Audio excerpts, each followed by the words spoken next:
was the last time you had a soda? Yesterday. Oh. It's not been going great for me. Yeah. It's been rough for both of us, I feel, for the last few days. Uh-huh. A weekish, I guess. Uh-huh. Yeah. You've been doing home repair stuff. I know you're getting to a story, Gavin. Just go ahead. Just launch into it. All right. I've been moving. You just do it. I've been moving. I moved. Uh-huh. Yeah. Had to load everything up in the U-Haul and hit the road and unload. And, you start to think like, man, I sure have collected a lot of stuff. I'm just going to sip this. You'd finish your story. Yeah. Collected a bunch of stuff. It was kind of, it was wild, but yeah. That's, speaking of collecting things, let's talk about Magic the Gathering. Wow. Distraction makers. So, we've been talking actually about doing this episode for a little while. I think after every episode, actually. Well, not just that. Also, I feel like it comes up after every time we play Commander Magic. Yeah. And to set the scene or set the tone or whatever, I've played Magic for over 20 years at this point, on and off. I've played it at all different levels. I've played casual. I've played Commander now. I've played limited, and I've played in tournaments all the way up to PTQs. So what are PTQs? Pro Tour qualifier. Okay. So I've never been on the Pro Tour, but because I've never won a PTQ. Right. But I played at that. Like there's sort of like different levels of tournament Magic, right? Mm-hmm. There's your entry level, which is Friday Night Magic, and then there's PTQs, which is like, okay, you go to a PTQ, it's a higher stakes tournament. If you win a PTQ, you're on the Pro Tour. Pro Tour is like the next level up, sort of. There's also Grand Prix, which are kind of somewhere in the middle. Okay. At least that's how it used to be. I'm not sure if everything's the same way now. Yeah. They made a lot of changes in the last, basically post-pandemic. Right. But, specifically, we have brought up the fact that we want to talk a little bit about Commander Magic. Yeah. Mainly because, like I don't want it to be us, like, sort of, like, griping about Commander Magic, even though I'm sure we will a little bit. Yeah. But I think what I'd like to do is try to crack the nut a little bit on why it's become the most popular format, and also maybe why I think it might be the worst way to play Magic. I don't know if you agree with that, but no, actually, I didn't want to lump you in. It's funny because I was thinking about this like all day leading up to us talking. I was like, okay, how are we going to talk about this? And the more I was thinking about it, the more I was like, yeah, I do think we're going to have to address that, like, Commander is the most popular format, and I think I agree with you. I do think it is the worst way to play Magic. Yeah. Which is, worst is obviously subjective. Right, it's still Magic, still great, but... but the way that I say worst is, like, it's not, like...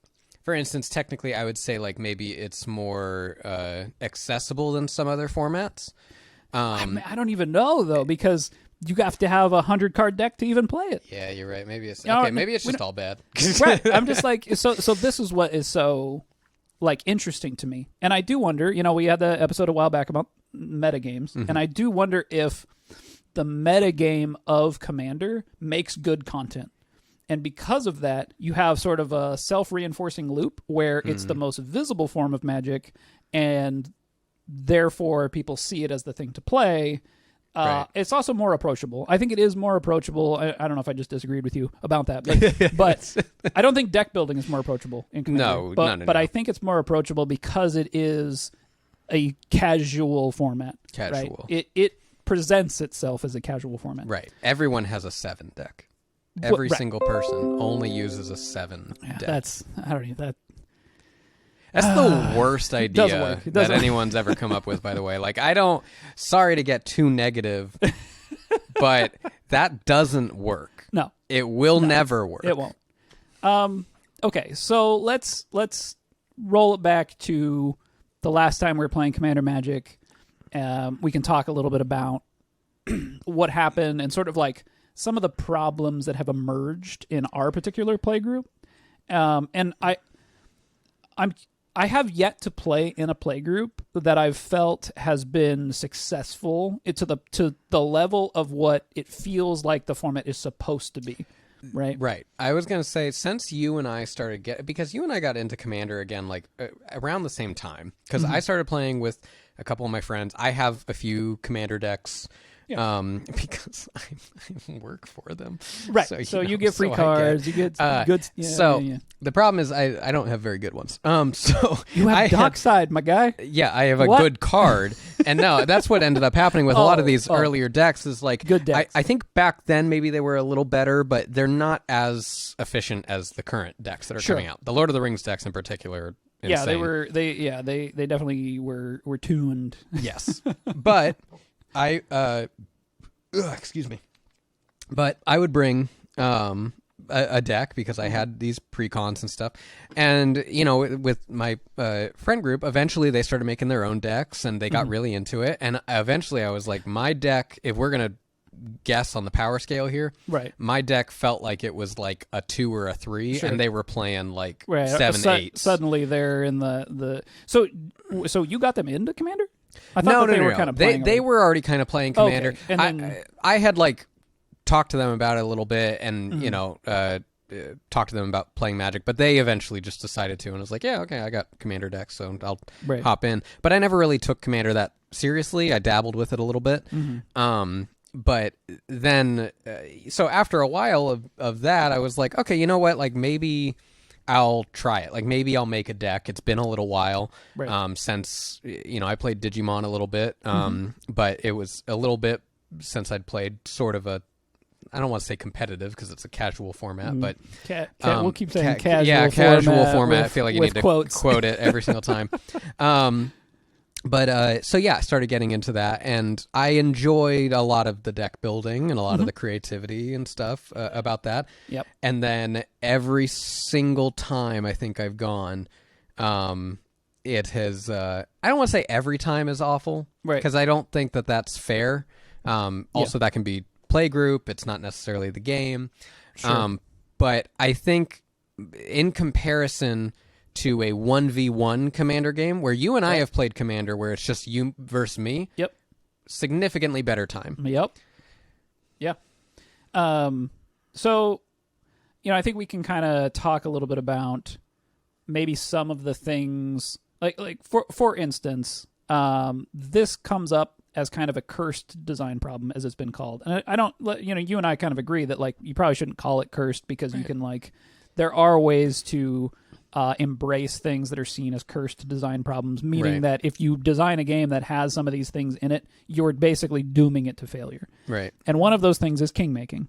And Commander Magic that's what Commander Magic is, right? Yeah. And you hear a lot of players... We should explain kingmaking. Yeah. So kingmaking just basically means that you can't win, but your actions can ensure that someone else does. At some point in the game, right? You realize you cannot win this game, but you can control the outcome. And a lot of, you watch Game Nights or these other, Commander Magic YouTube channels, and kingmaking's all over the place, and it's like part of Commander Magic. And it's not to say that like kingmaking is a giant no-no and you shouldn't have it in your game. The problem is that in my experience, every playgroup that I've played with, it leads to hurt feelings. It leads to animosity in the group. It leads into at least some person not having a good time. Right. And I really do think that the best way to approach Commander Magic is one where you're building a deck to make sure that everyone is going to have a good time, right? Including you. And I'm just... every time, I have attempted to do those things, right? Where I'm like, okay, let me try a deck that has very little interaction, so that I'm not messing with anybody else. I'm doing my thing, and then I'm just going to try to do it faster or whatever. I've tried other decks where I've played a lot more interaction because I've heard that people would suggest playing more interaction can be better. It can make the dynamics better. Sure, I've tried infinite combos. I've tried no infinite combo, a bunch of different things to try to get this experience, right? That feels like it's always so elusive of just Commander Magic is just the best time, right? And part of it is, okay, it's 4-player. You can all, 4 of your, four friends can all play at the same time rather than 1v1 where you have one particular winner, one particular loser. You get into a 4-player setting and you're going to have one winner and you're going to have 3 losers. And so it feels maybe a little bit, okay, only one person's going to win out of 4. So it doesn't feel like one person winning out of 2. But I feel like every experience I've had with Commander, feelings get hurt. People feel like they're getting ganged up on. People feel like a deal was made at some point that puts somebody at an advantage, that kingmaking thing coming up. Yeah. Where, and they don't, like, the feelings of fairness, I think, don't exist in Commander. Yeah. And I do think that obviously people have play groups where that's okay. Well, and I was going to say, the funniest thing is that is actually my favorite aspect about Commander. Sure. Is that it is the only format that does that. And I enjoy that, but I don't enjoy that with the fact that this was created on a system that was meant to be a singular 1 versus 1 game. Right. So to now include these sort of table politics, I love that shit. I love convincing someone to do something when they thought they were going to go after me. And like, I think it's great, and it feels almost being like a slimy, deceiving character in D&D or something. So you're playing Secret Hitler, and everybody else is playing Magic. And I love Secret Hitler, and that's why I love that. The problem is that like not everyone wants to play it that way, and so where I am almost like stepping into almost like a role play type of a setting, the way that I'm acting at the table, other people are like, "Wait, why are you doing that?" And I'm like, "Well, because that's the game." Right. Like the game itself really. It can exist without the politics, but not really. Oh, yeah. Like, the politics exist immediately. The Yeah. first time that someone has a creature on the field, there immediately politics come into play. Right. Because you look at the field and you go, who doesn't have a creature? I might as well attack you. Right. Yeah. If you don't attack them, that's also a political decision. That's also deciding, like, okay, why would you not do that? You could technically protect yourself and have a blocker or whatever. But most of the time, it is you pinpointing a particular person and saying, I'm going to deal damage to you, followed up with I'm sorry. Right. Yeah, exactly. And I do think that, you know, the 4-player-ness of Commander makes it so that you are singling someone out. And you know, I've heard various feelings towards that. One being where my significant other would attack me because she didn't want to offend anyone else. Right. It's like, oh well, you're my, you know, I have a safe attack here because, you know, you're my significant other. You're not going to be mad at me for doing this. You know, I got a little salty actually. Yeah. And I'm like, it just the structures of the game. I feel like enforce saltiness, right? Because you're giving these opportunities for people to feel bad. Yeah. Because you're like, well, I attacked you because you had no creatures. Well, that means I'm behind. Like, why are you attacking me? Right? It's like, well, you're open. Yeah. So it feels like the person who's in first or the person who's in last, like you kind of want to be somewhere in the middle there. You don't want to look like you're in first, and you don't want to look like you're in last. Well, we talked about the example that you use all the time of like, what? Yeah, I'm trying to remember. It's like Commander is a format where everyone is speed walking, but we're all arguing about who's jogging. Right. Yeah. Which I still think is a great way of putting it. And what's so funny is that after you put it that way, it actually changed how I played the game. Right. And it made me, it made me better at the game. Right. But what's weird is by becoming better at the game, it is not being a better Magic player. Right. It is being a better swindler almost. Yeah, it's knowing like, okay, what's the state of the board at the moment? Who do I think might have a board wipe? Who could I maybe convince to use some sort of direct interaction to get rid of something or do something? Right. And hold my own abilities to do that. And like that's technically the idea of bluffing and holding, like that's still in Magic 1v1, but it is not because you are like swindling the whole table in doing so. It is because you are protecting your own thing as someone is directly interfering with you. So I think at its core, Magic is a game of resource management, right? And when you're in 1v1, your goal is to manage your resources and to get the most card advantage from your resources, right? I want to use one of my cards to stop 3 of your cards or something like that. And if I do that enough, theoretically, I'll have enough advantage to win the game, right? And so you're looking for these opportunities. Well, when you get into a 4-player game, that principle still exists. Right. But now you have 3 other people to utilize the card advantage of. Yeah. So you get a lot of you get a lot of incentive to do nothing, because if you're not doing anything and other people are expending their resources, then you're getting further ahead. Yeah. Right? So if somebody plays a spell that stops one of somebody else's things, they just went 1 for 1, right? But they're down 2 cards, and you're not. You and whoever else wasn't involved aren't. So if you continue that trend throughout an entire game, you're going to end up ahead, which to me is a little strange, right? Because you're incentivizing non-action, right? And as a game designer, I'm always thinking about ways to engage players more rather than to put them in a position where they don't want to do anything. Right. You don't want the ideal strategy to be to do not nothing. Play your cards. Right. Or to not play the game, right? The ideal strategy is don't play the game. Yeah. Which is not particularly fun. And I think there's quite a few things in Commander Magic that incentivize not playing the game, right? Things that we talked about. You don't want to look like you're too far ahead because then you're going to become a target, right? So you don't want to play those big bombastic things because suddenly you look like the archenemy. Right. It's hard, right? Because I see the fun that can be had in this kind of environment. In fact, some of the games that we've worked on recently, I have had Commander Magic as some inspiration to them. In my instance, I'm focused more on co-op, where I'm like, okay, well, how do I what if everybody can just work together, right? Yeah. What if there's what the arch enemy is, and it's not a player, and everybody can come together and try to defeat that thing. Yeah.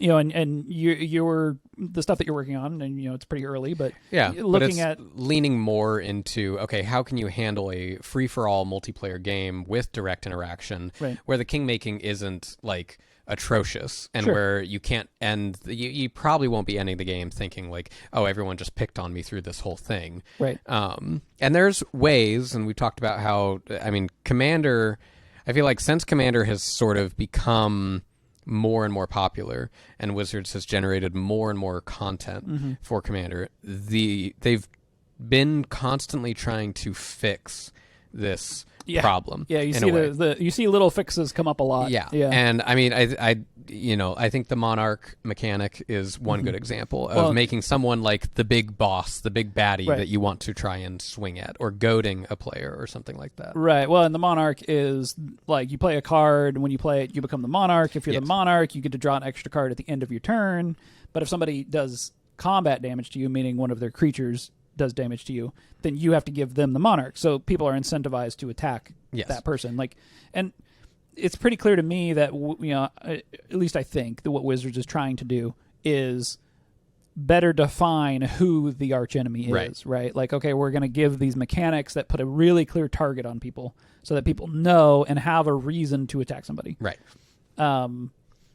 And that works in certain game structures. I think that was, I don't know if that came prior to King of Tokyo or not, but it's very similar to how King of Tokyo handles its free-for-all multiplayer thing. There's a very clear indicator of who the arch someone enemy in is. the city, and that is the person that who's in everyone's Tokyo. That's the person we're after. Right. Yep. And it works very well, but that's a game that is entirely constructed around that. Magic, this is something that was sort of stapled on top of. Right. It's a retrofit. What I think is so funny, though, is like, as much as I think that it is a problem because the game was not initially designed to have this sort of free-for-all multiplayer gameplay, is that I do think that it's sort of Wild West-esque, no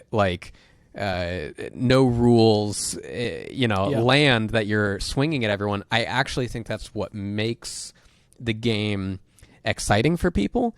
Sure. I think of something that Mark Rosewater said at some point on his podcast. He says a lot of things, so I really don't remember what it was. But I'll paraphrase it. But it basically, he was talking about how sometimes either is in stories or in games, a lot of the times your greatest power is also your greatest weakness. Sure. And I think that is the case with Commander Magic, and that I really do think that it being able to have this sort of political game is one of the greatest things about it, which is, I think, what actually makes the games so exciting and engaging and can cause all of this passion and emotion with players when they're playing it.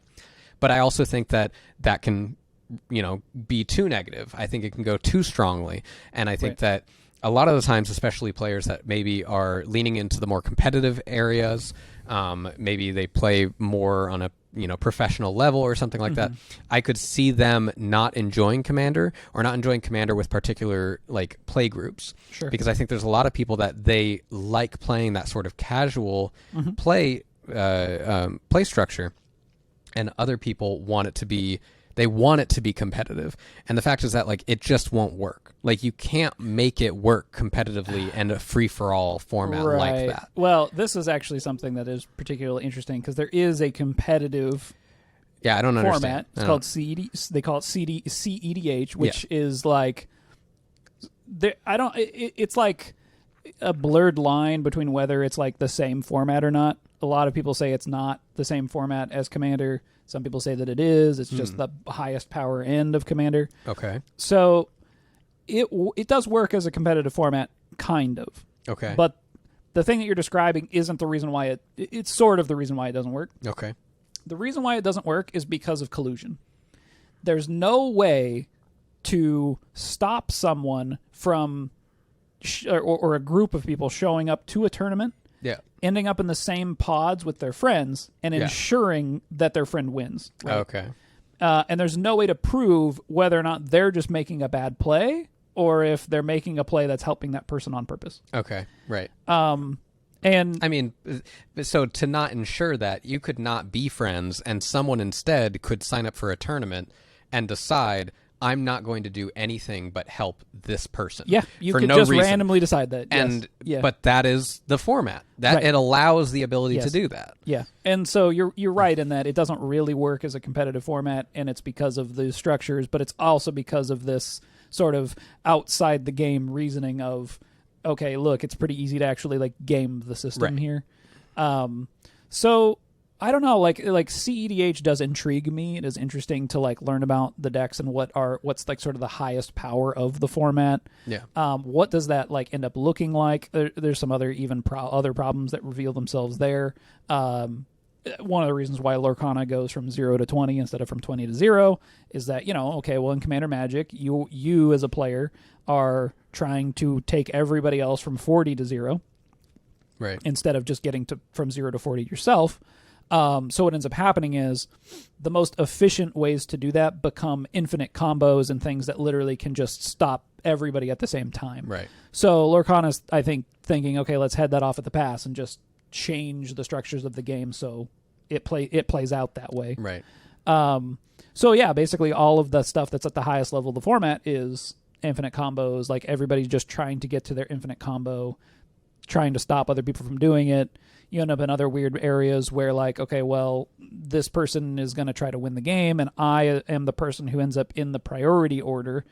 This is going to get in the weeds of Magic rules real quick. Yeah. But basically priority gets shifted from player to player, and if you pass priority, you can't really go back. Like you can't go back, right? Right. So if someone plays, activates a spell, you have to go, okay, the person next to me, are you going to do anything? And no. You're going to do anything? No. Right. And you're technically supposed to go around in turn order to get to the person who's like right before the player who just cast the spell. Like let's say they played a spell and they're going to win the game if nobody does anything. Right. Okay, the person next to them says, okay, let's say they even have something to stop it. Right. And they're like, okay, I pass. And they pass to the next person. They pass to the next person, and it gets to the person who's right before the one who's about to win. Yeah. They now have to do something. Or else the person's going to win. Or else they're going to win, right? So now there's some other little weirdnesses there too, where you can apparently tap mana and send the priority back around again. Wait, what?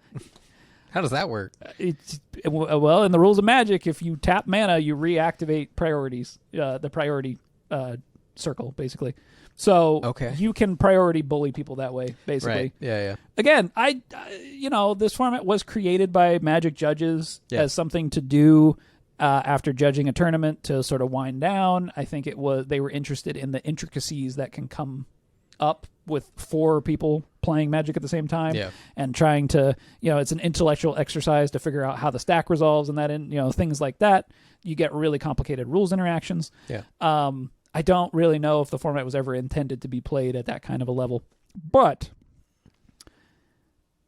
I think it's inevitable, right? That's the hard part about this, is that given enough time, players will optimize the fun out of the game, right? And so when you look at what's going on in CEDH, unless particular play groups say, okay, we're not doing that, and I'm sure they do, but there's still a creeping in that direction. And I don't know if there's anything you can do to actually stop from being crept into that direction, because Wizards of the Coast continues to power creep the game, which, look, That's part of having a TCG that, goes on for a very long time. Is it?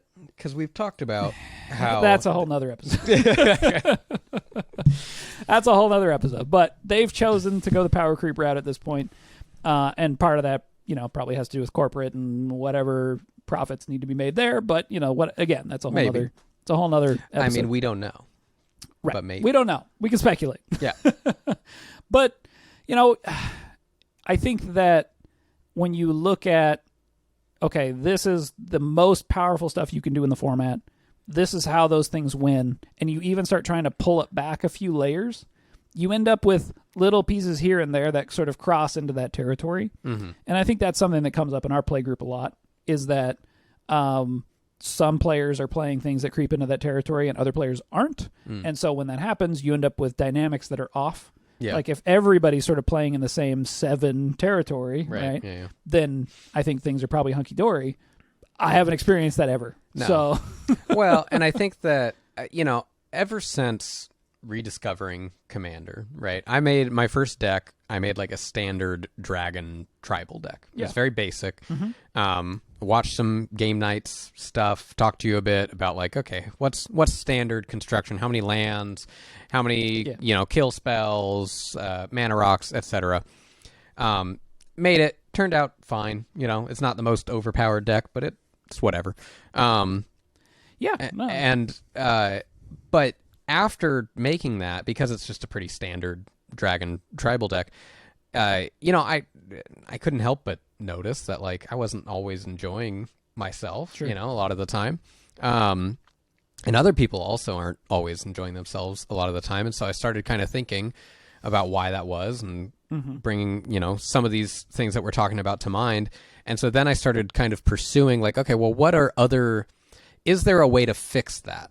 Mm-hmm. And I think the idea of kingmaking being the sort of cursed game problem is not really, I don't think that's really fair, but I do think the curse is trying to fix kingmaking of a card game within the game itself. Right. And so that so far, maybe it's possible, but it seems like it's not possible to make a deck that somehow is going to fix the problem of kingmaking, right? Because I think it's structurally it's ingrained in the game with how we play it. Yeah. So you have to sort of like take the base game of Magic that was structurally not meant for that, then go to Commander, which adds in the politics, and then somehow make a deck that then brings mechanics into play, that brings it back down and removes that. And it's like, unless you have something, the closest thing I could think of is you making yourself a big bad guy that somehow, if you had a card that said, when you die, everyone else wins. Right. Like, I don't think it's going to happen.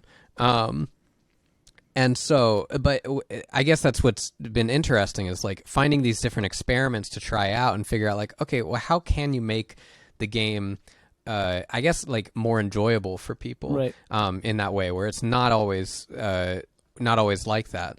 And, I don't know. I just don't think it's possible. Well, okay. So if we look at Root for a minute, right? Root is a game that has fully embraced kingmaking. Yeah. And Cole Worley has even come out and said, look, Root is a game about... Specify. Right. Yeah. He's come out and said, this is a game about kingmaking. Right. And he basically, it is what it is. And part of what he says about it is that kingmaking is sort of part of life. And if games are a simulation of life, an abstract of different experiences, then kingmaking is one of those experiences. Right. So how do we, how do you create structures in a game in which that makes kingmaking fun? Right. I think Root is a good game. I think that he probably accomplished what he set out to do. People enjoy it. It's got good ratings. It's done well.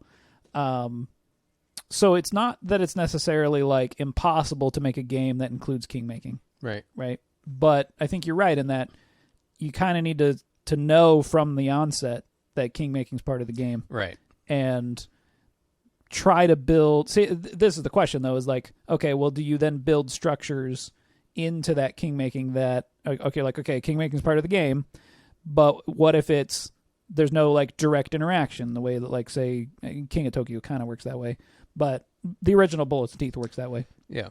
is that there's very little like I'm going to directly attack this player. It's much more like I'm going to utilize a third party that isn't a player to try to get that person knocked out of the game. So there isn't like a really direct way to point a finger that says this person did this to me. It's more I did this thing, and now it's up to you to be able to escape those circumstances. Right.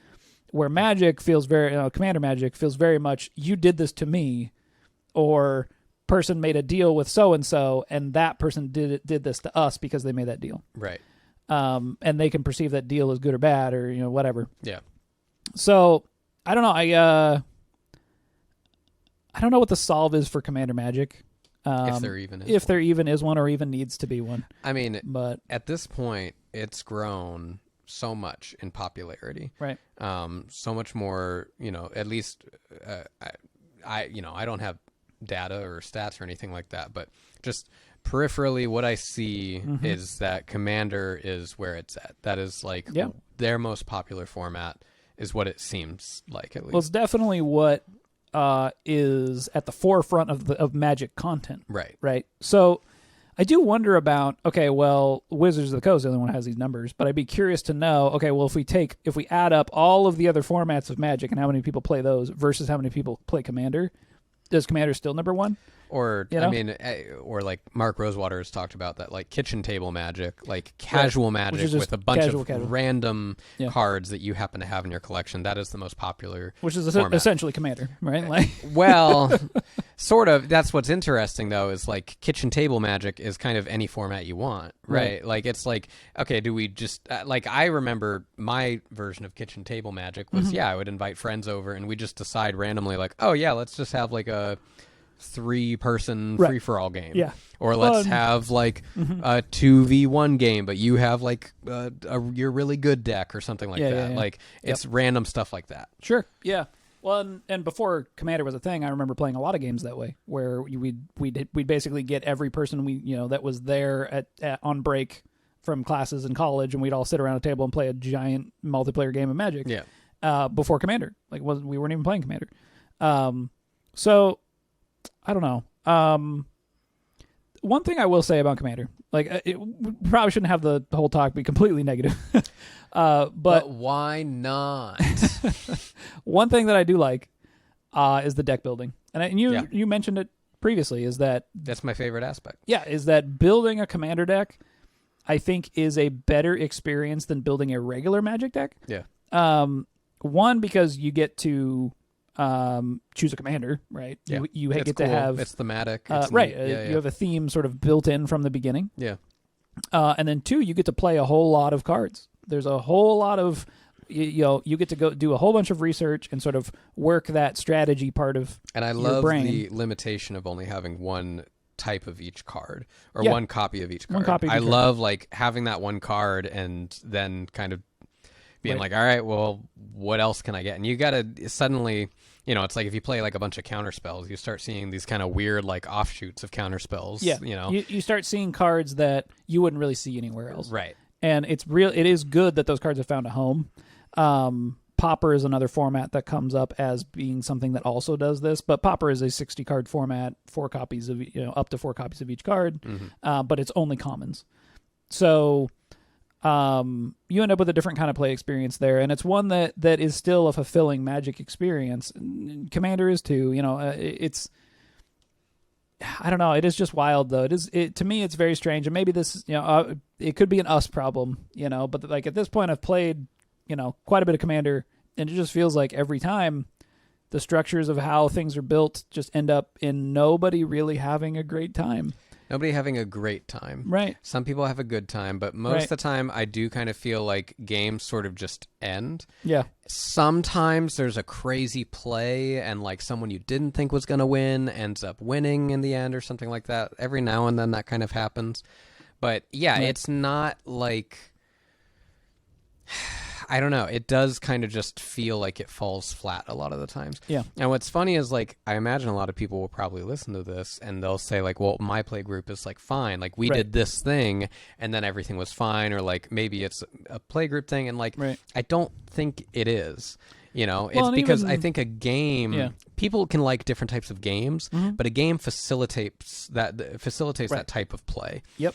And The rules of the game are what are creating the scenario in which you're playing the game in, right? Right. So those rules should be reinforcing having a good time. Right. And I mean, to use King of Tokyo as an example, again, because it's another free-for-all multiplayer game, is like... by Richard Garfield. Also by Richard Garfield. I mean, he didn't make Commander. Well, sure.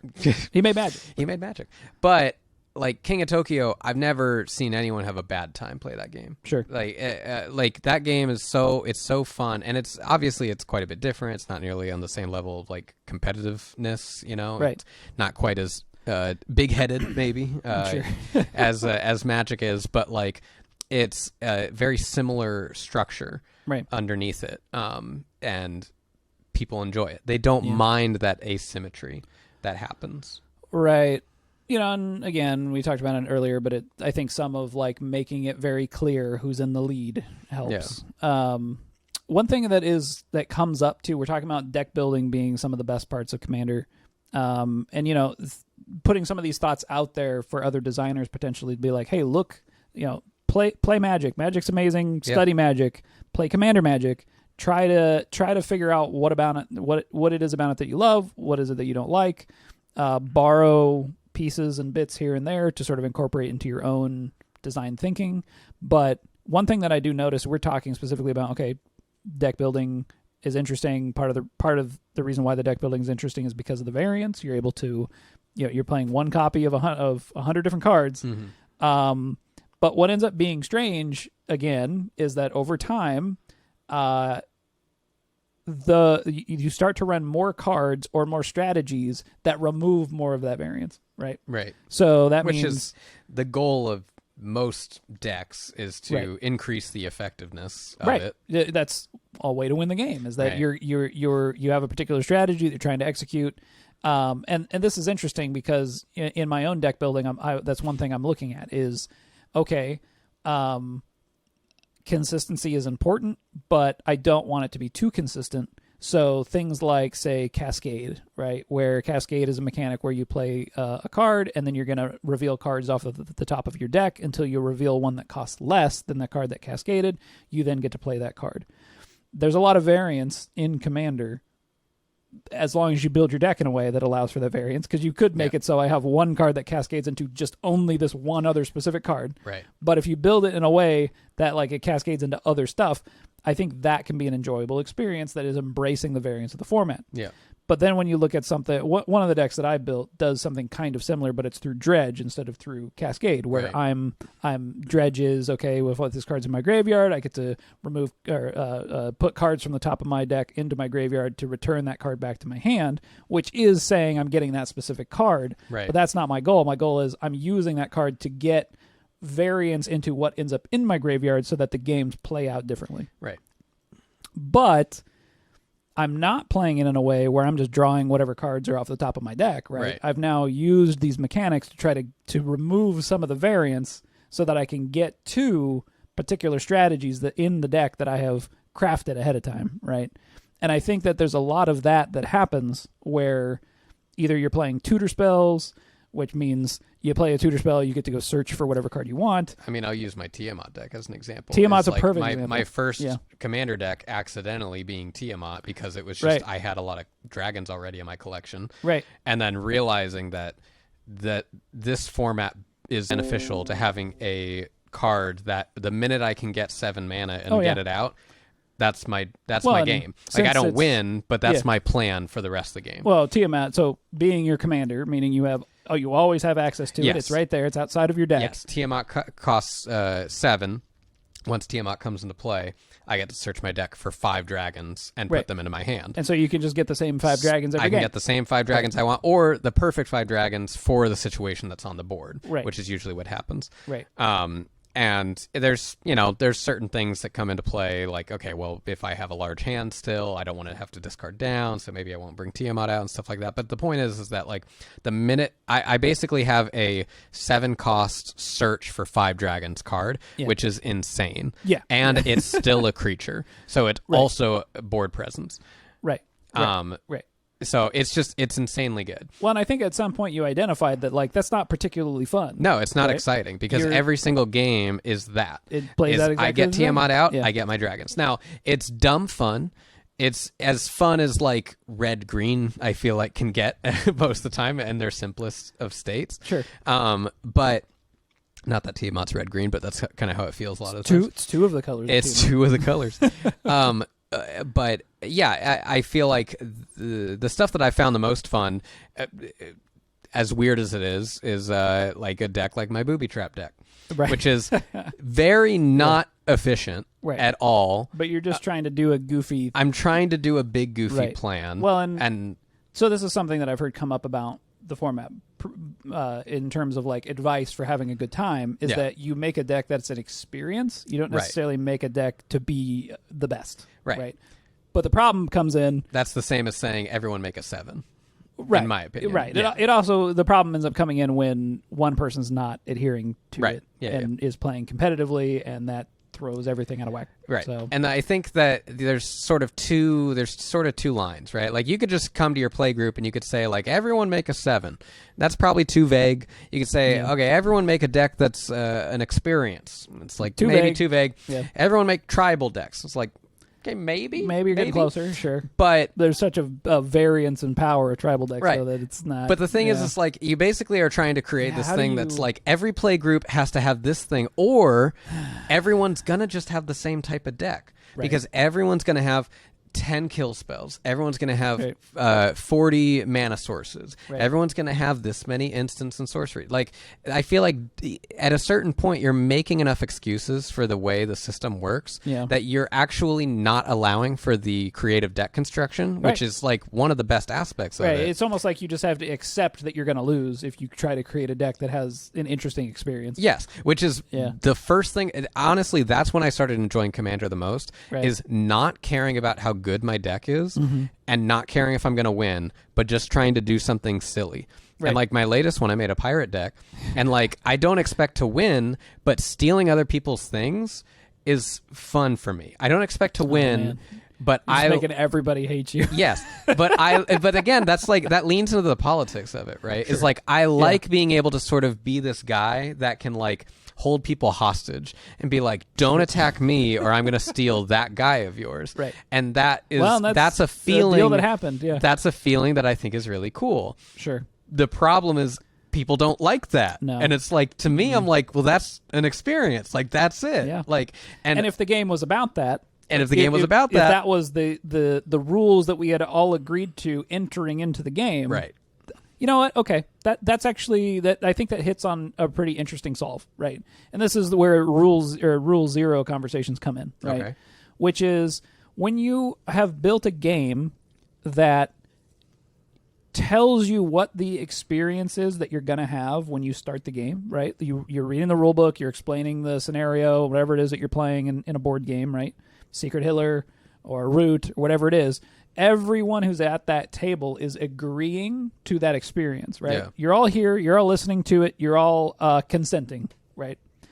And I think with Commander Magic, that's what Rule Zero conversations are supposed to be.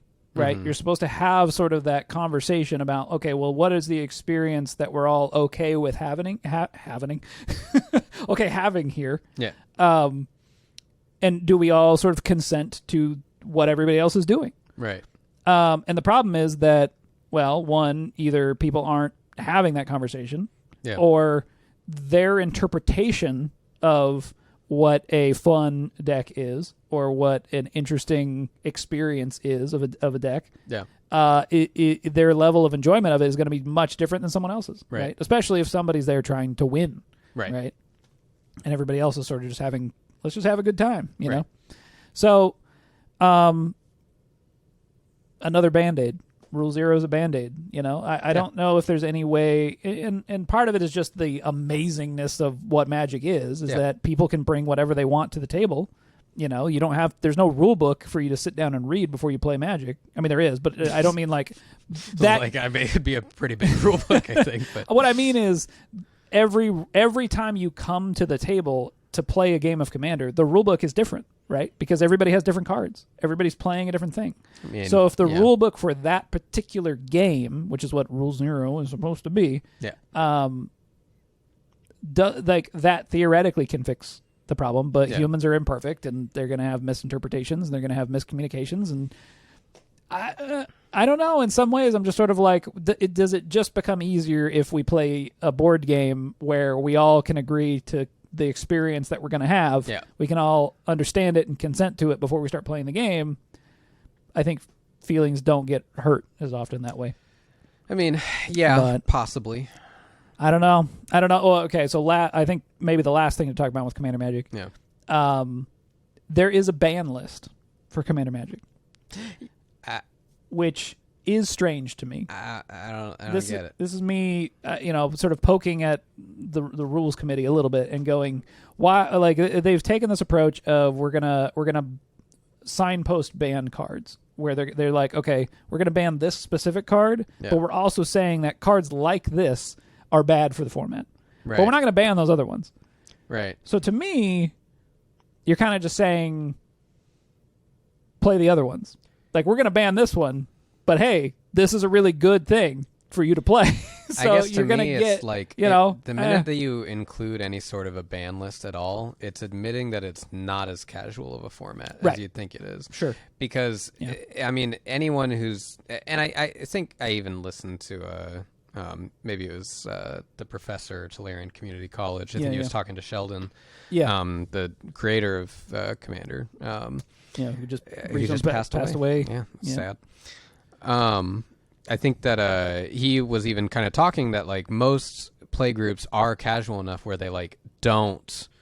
They're not going to go off of ban lists, and like they recognize that. But people that maybe do follow along more closely or do want to follow that sort of a format, I do feel like it's like, okay, either you have to have a rotation or you do a ban list, right? And I think eventually you can't keep up with a ban list because it's just going to get bigger and bigger and bigger. So I think rotation is probably a better way to go, but also no one's going to listen to that. No one's going to listen to that. But like maybe the people that do want to listen to that might be interested, and like that's a possibility. The same thing eventually at one point did have to happen with standard. Sure. And I do think that the devil's advocate here, somebody in the comments or something, is going to chime in and say, well, just don't play with people that are assholes, right? But it's like, it's not that you simple. Can't, it's not, right? Like, I think I also just don't think it's fair to say that someone's like being an asshole, right? Yeah, like, it's like maybe they're enjoying their experience, right? Someone is enjoying that experience, and I guess for them it means find the play group who also enjoys playing that way, right? But I think the contrast for me is pretty stark when my 15, 20-year history of Magic was playing in an environment in which all of us understood what we were signing up for, which was, okay, we're going to a tournament. I was playing, standard constructed. Mm-hmm. We knew what cards were allowed in the format. We knew what all of us were trying to do, and it was win. Yeah. And it's me versus one other person. So there's no kingmaking. There's no, rule. To me, it was an experience where all of us became friends. Right. Which sounds maybe a little counterintuitive because we're all there competing. Right. But you all had the same objective, though, and you were able to bond in the metagame objective of trying to become better at something. And I think that the problem is Commander doesn't have an objective. That's why Rule Zeros would exist. It doesn't have a obvious objective that's the same every time. Right. Yeah. And so, I mean, it does in that, like, I guess, kill everyone. But outside of that, well, it's like, even then, that might not be what one person at the table wants to do. And if that's the case, you're throwing the whole rest of the group off. That's true. So, yeah, because it's tough. I don't know. Look, I'll keep playing it. Yeah, but like, it's definitely not my favorite. I don't think it's the best way to play Magic. I think Magic was always meant to be 1v1. a 1v1 created game. And if anyone likes to play a multiplayer version of Magic, they should just do Draft. I think Draft is a lot more fun. Yeah, it's not quite multiplayer in the same way, but yeah, I get what you're saying. Yeah, get 8 friends together and Draft. Yeah. Try that. Had a great time. Yeah. We did it once as opposed to how many times we've played Commander. I don't know. Commander a lot. Yeah. And, but drafting, no one got mad. I got a little mad. Okay, well, I didn't get mad. I had a great time. I think everyone had a great time except for you. Oh, I had a great time, but I did get mad. But I have a great time when I get mad, so not really.